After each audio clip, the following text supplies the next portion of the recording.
l'Association des véhicules électriques du Québec vous présente son tout premier épisode du podcast Silence, on roule.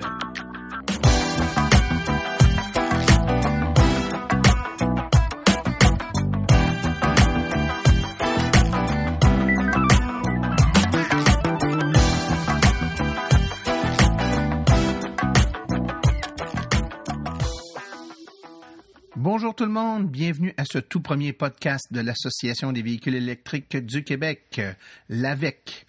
Qu'est-ce que c'est l'AVEQ avant de commencer? C'est une association qui est enregistrée au registre des entreprises du Québec depuis avril 2013.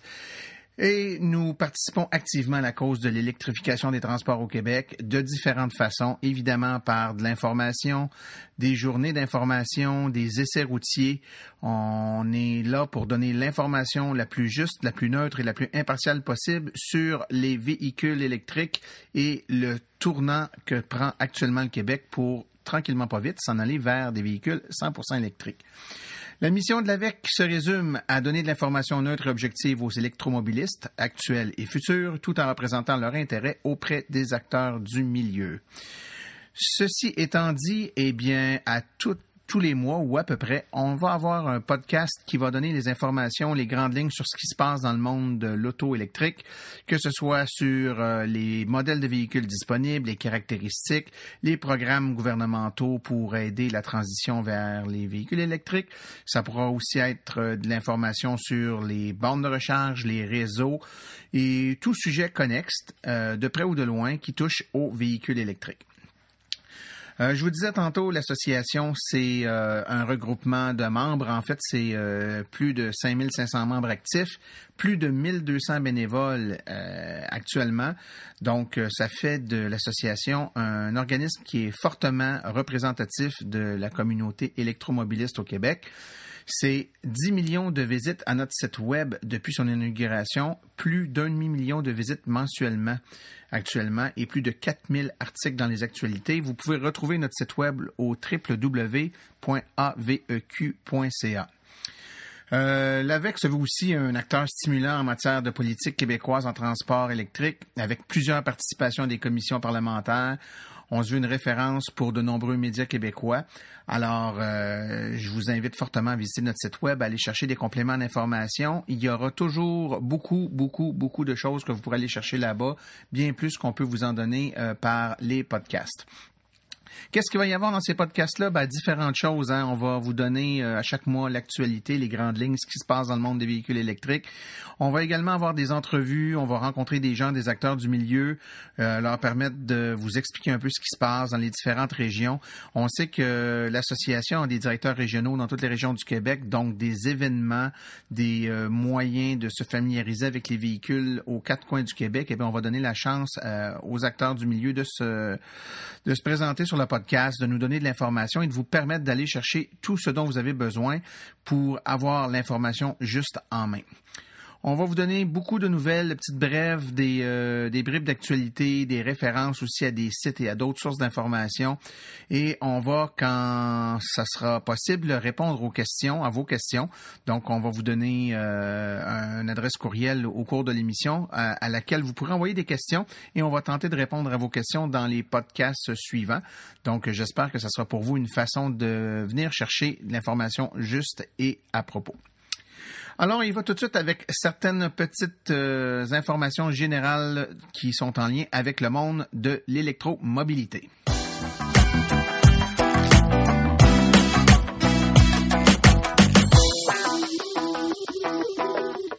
Alors, sur notre site web, on a une section qui s'appelle « Comment fait-on pour ».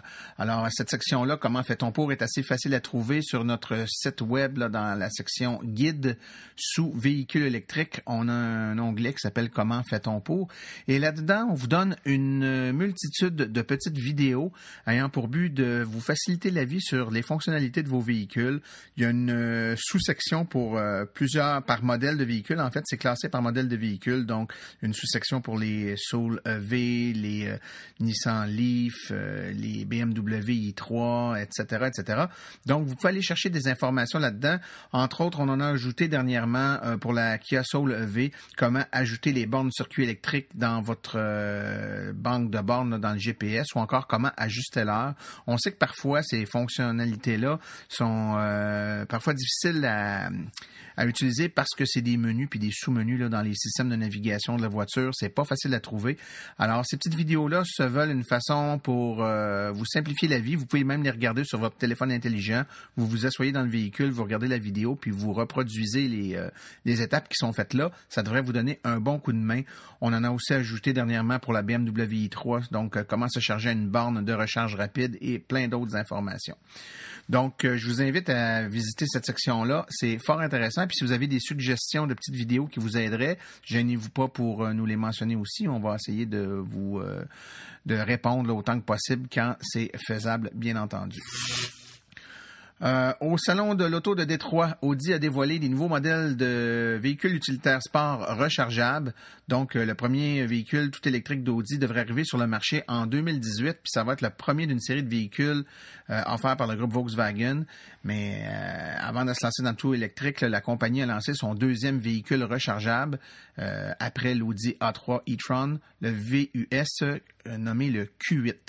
Donc, lors de la présentation du Salon de l'Auto de Détroit, le constructeur allemand a confirmé qu'il produira d'autres modèles très prochainement. C'est à suivre. Salon de l'Auto du 20 au 29 janvier au Palais des Congrès à Montréal, ça s'en vient, c'est tout proche. Il va être possible, en toute primeur, de voir et même d'essayer la toute nouvelle Chevrolet Bolt. La Chevrolet Bolt, là, pour ceux qui la connaissent pas, elle fait fureur actuellement parce qu'elle vient tout juste d'arriver et puis elle propose une autonomie de plus de 300 km en mode tout électrique. Donc, c'est à l'exception des véhicules Tesla, là, probablement le véhicule avec le plus d'autonomie actuellement disponible sur le marché en Amérique du Nord à tout le moins.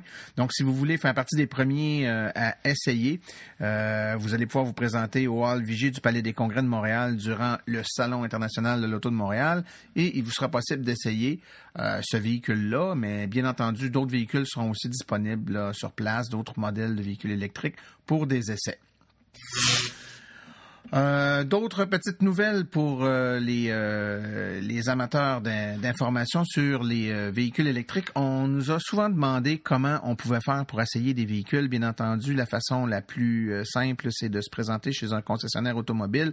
Le problème, les véhicules sont pas toujours disponibles sur place ou encore, parfois on se rend compte là, que soit les vendeurs connaissent mal les véhicules ou l'information qui nous est donnée est faite avec une certaine pression, puis on veut se sentir libre d'essayer de poser des questions et avoir de l'information objective.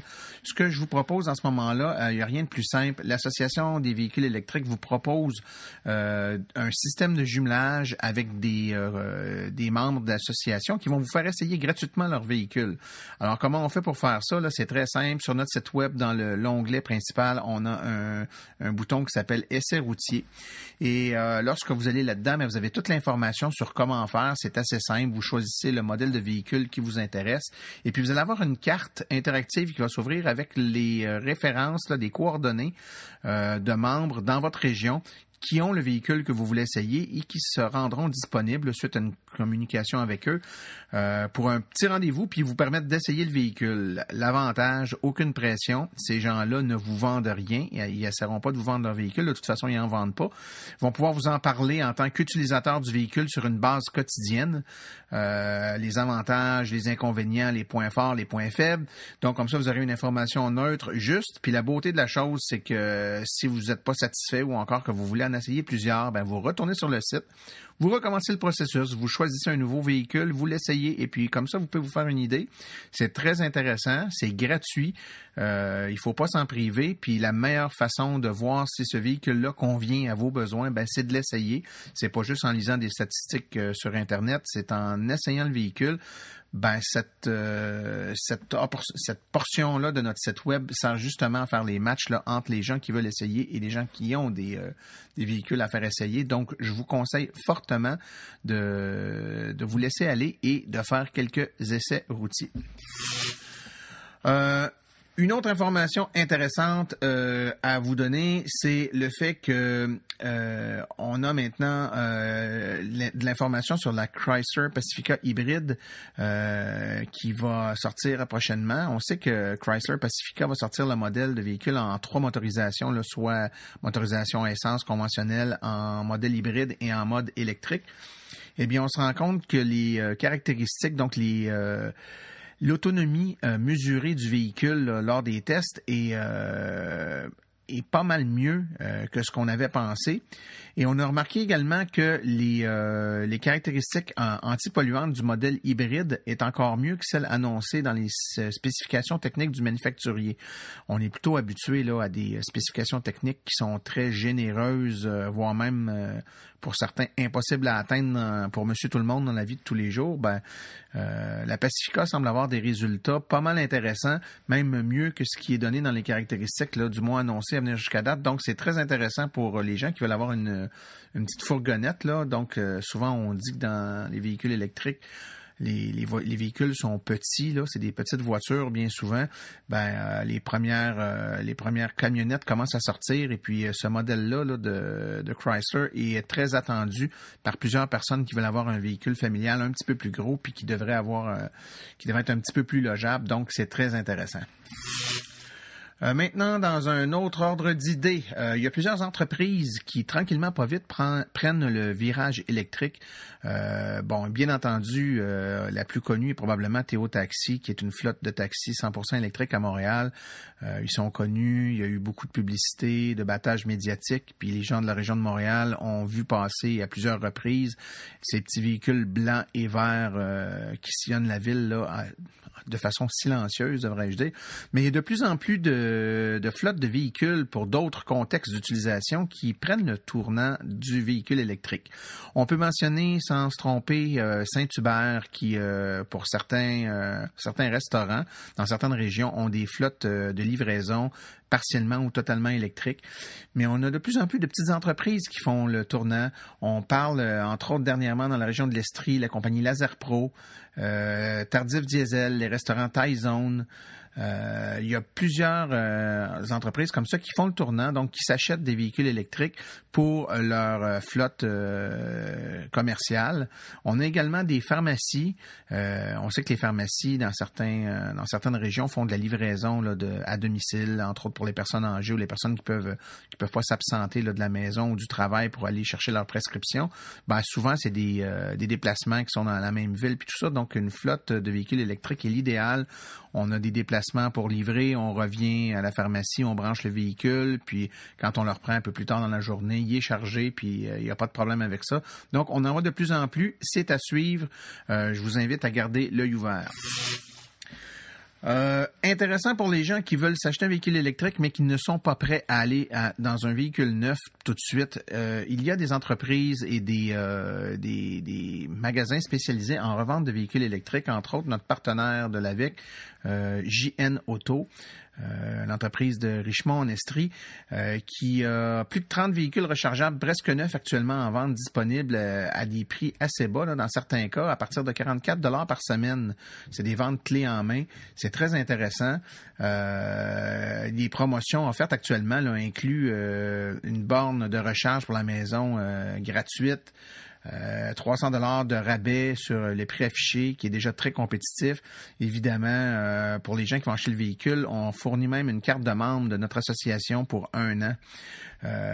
Plusieurs autres avantages, des cartes de recharge, là, donc 25 $ de recharge sur les bornes publiques, du circuit électrique, etc. Donc, je vous invite à visiter la page de notre partenaire JN Auto si vous êtes intéressé par un véhicule usagé, mais quand même en excellentes conditions, avec des gens qui connaissent les véhicules électriques, donc qui vont pouvoir vous parler de l'état de la batterie du véhicule que vous achetez, même s'il est usagé, qui va pouvoir vous donner un paquet d'informations sur les différents modèles. C'est la place pour aller, donc je vous invite à aller faire un petit tour.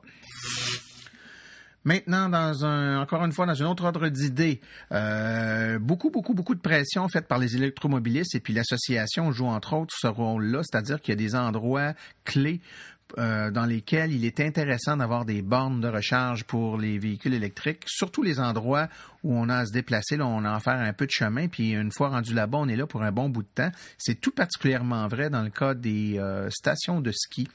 Alors, il y a beaucoup de stations de ski qu'on aimerait voir munies de bornes de recharge parce que, souvent on part des grands centres urbains comme Montréal ou Québec, puis on fait un peu de route pour se rendre là-bas, et puis on est là pour une bonne partie de la journée, donc ça serait le scénario idéal pour y recharger nos véhicules. Malheureusement, très peu de centres de ski possèdent actuellement des bornes de recharge, ce qui est un peu paradoxal compte tenu du fait que pour la plupart de ces centres-là, c'est des très gros consommateurs d'électricité étant donné tout l'équipement, les remontes, pentes, etc. Donc, mettre quelques bornes de recharge aurait un effet que très, très, très négligeable sur la facture des centres. Mais il y en a quand même qui font le tournant, qui s'installent. On a Val-Saint-Côme, qui est un partenaire de notre association, qui a installé des bornes. Et puis là, voilà que la vallée du parc à Shawinigan et Ski Mont-Saint-Bruno se sont munis de bornes de recharge. Donc, ça va être super intéressant pour les gens qui veulent aller faire du ski avec leur véhicule électrique. Donc, je vous conseille de faire un petit tour soit sur notre site web ou sur le site web des stations de ski si vous voulez avoir plus de renseignements. Évidemment, les bornes de recharge, il n'y en a que une dans certains cas, parfois deux. Donc, il ne faut pas nécessairement prendre pour acquis que lorsqu'on va arriver, la borne va être disponible. Donc, mieux vaut se renseigner. Mais quand même, c'est un pas dans la bonne direction, puis l'association encourage fortement les centres de ski et les autres centres de villégiature à installer une infrastructure qui va permettre la mobilité électrique et puis qui va encourager le tourisme électrique. Ceux qui l'ont déjà fait là confirment que ça amène un achalandage à un niveau qu'ils n'avaient pas ou peu prévu. Donc, c'est très intéressant de le constater. Donc, c'est encourageant, puis ça devrait être mis de l'avant puisque c'est gagnant-gagnant, autant pour les conducteurs que les commerces. Nous avons une nouvelle assez intéressante, donc pour ceux qui veulent savoir où sont situées justement toutes les bornes de recharge disponibles au Québec et même ailleurs. Il y a différentes façons de le faire. Il y a des outils électroniques, donc des logiciels qu'on peut installer sur nos téléphones intelligents ou des sites web qui répertorient l'ensemble des bornes de recharge.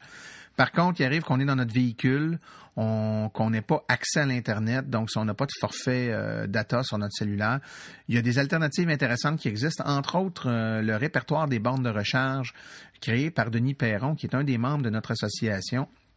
Ce que c'est, en fait, c'est un livre électronique là, qu'on peut télécharger sur notre téléphone ou notre tablette, autant en format iOS qu'Android. Et puis, c'est très utile pour trouver l'ensemble des bornes de recharge, mais également pour savoir quoi faire pendant les recharges. C'est-à-dire que si on voit une recharge rapide, c'est pas trop long, là, 15 minutes, 20 minutes, une demi-heure, on est reparti. Mais si on se charge à des endroits où c'est des bornes qui ne sont pas des bornes rapides, on peut avoir besoin d'une petite heure ou d'un petit 2 heures d'arrêt. C'est le fun de savoir les bornes sont situées proches de quel restaurant, de quelle attraction touristique, par exemple, pour être capable de brancher notre véhicule puis faire d'autres choses pendant ce temps-là, pas être pris pour attendre simplement la recharge. Donc, ce que notre ami Denis a créé, c'est un répertoire de bornes de recharge pour le Québec, le Vermont, le Nouveau-Brunswick et l'île du Prince-Édouard. Et c'est muni d'une panoplie de photos, d'informations sur la position précise de la borne, par exemple, dans le cas d'un stationnement, dans quel coin du stationnement la borne est située, ce qu'il y a de proche, et les distances entre les bornes. Donc, quand on planifie un déplacement, on peut plus facilement se faire une idée des arrêts qu'on va faire parce qu'on a une idée de la distance entre la borne où on est et là où les prochaines bornes où on voudrait arrêter. Donc, c'est un outil de la planification des déplacements également, tout en étant un répertoire exhaustif là, de l'ensemble des bornes. Un coup de chapeau à Denis pour l'excellent travail qu'il a fait avec ce guide-là, donc ce répertoire-là, qui est très prisé là, par les électromobilistes québécois. Un petit mot pour vous parler maintenant. Si vous êtes dans la région de Montréal et que vous voulez avoir de l'information sur les autos électriques, eh bien, on a les mercredis Montréal Autoprix Division électrique.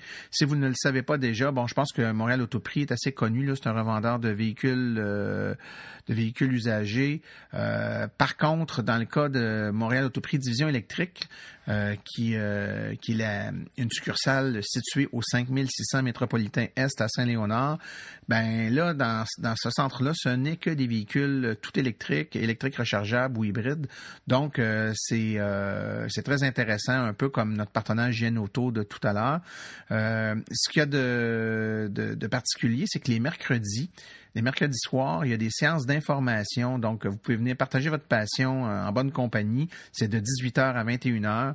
Il y a notre collègue Bruno Marcoux qui est présent pour discuter de véhicules électriques. Il fait un top 10 des nouvelles, un peu comme je suis en train de faire actuellement.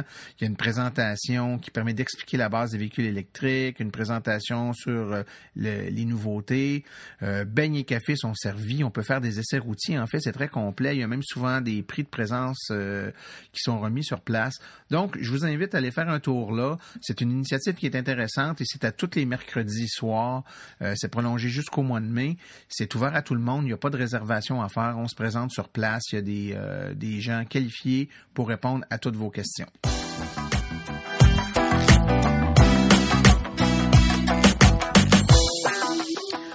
Alors, avant de terminer, simplement mentionner que le présent podcast devrait être poussé là sur les différents systèmes de podcasts, soit iTunes ou encore RZO, à une fréquence d'environ une fois par mois. C'est le premier, c'est un test qu'on fait. On va regarder un peu la réaction puis comment ça fonctionne. On va également à toutes les fois vous donner un aperçu de ce qui s'en vient dans les prochains mois et des entrevues qui seront faites. C'est le premier. Donc, ça se veut un peu un pilote, un test, mais les prochains, je vais sûrement avoir minimalement un invité qui va joindre à moi pour être capable de vous parler d'un sujet précis. Donc, par exemple, dans le cas du podcast d'aujourd'hui, j'aurais pu avoir Denis Perron qui vous parle lui-même de son guide, par exemple. Donc, ça va être un peu plus dynamique. J'espère que je suis pas trop endormant, mais avec des gens qui se joignent à moi, là, ça va donner un petit peu plus de vie, un petit peu plus de dynamisme aussi.